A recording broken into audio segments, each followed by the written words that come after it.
सरायकेला खरसावां जिला झामुमो कमेटी की बैठक रविवार को गम्हरिया स्थित एक निजी होटल में आयोजित हुई। इसमें मुख्य रूप से झारखंड सरकार के कैबिनेट मंत्री चंपई सोरेन शामिल हुए। मंत्री ने जिला कमेटी की संयुक्त बैठक में कार्यकर्ताओं को संबोधित किया। मंत्री चंपई सोरेन ने कार्यकर्ताओं को चुनावी मिशन के तहत कार्य करने का निर्देश दिया। कार्यकर्ताओं को संबोधित करते हुए मंत्री ने कहा कि आगामी लोकसभा और विधानसभा चुनाव को देखते हुए पार्टी के नव नियुक्त पदाधिकारी अधिक से अधिक कार्यकर्ताओं को जोड़ने का आह्वान किया। मंत्री ने कहा कि कार्यकर्ता हेमंत सोरेन सरकार की उपलब्धियों को जन जन तक पहुंचाने का काम करे ताकि संगठन को मजबूती मिले। बातचीत के क्रम में मंत्री चंपई सोरेन ने कहा कि लोकसभा चुनाव के लिए पश्चिम सिंहभूम सीट से पार्टी प्रत्याशी शीर्ष नेतृत्व तय करेगी। उन्होंने कहा कि जो निर्णय होगा वह सर्वमान्य होगा। इस बार भी महागठबंधन धर्म का पालन किया जाएगा। बैठक में मंत्री चंपई सोरेन के अलावा ईचागढ़ विधायक सविता महतो, जिला परिषद अध्यक्ष सोनाराम बोदरा, जिला अध्यक्ष समेत बड़ी संख्या में पार्टी पदाधिकारी और कार्यकर्ता मौजूद थे। ये संयुक्त बैठक नगर पंचायत और प्रखंड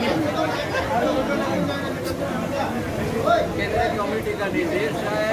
कमेटी का पुनर्गठन संगठन का गठन करना है और मेंबरशिप अभियान चलाना।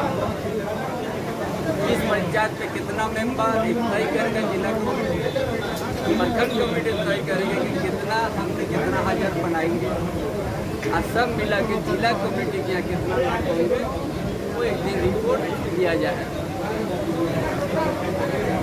हर प्रखंड को हम लोग टारगेट दे चुका है, हर पंचायत को हम लोग टारगेट दे रहे हैं और घर में बैठ करके गाँव में जाके बैठक करके सदस्यता लिया जाएगा।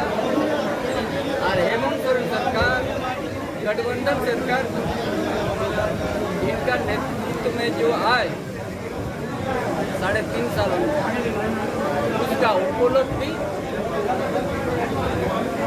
बताने के बाद मेंबरशिप लिया जाएगा।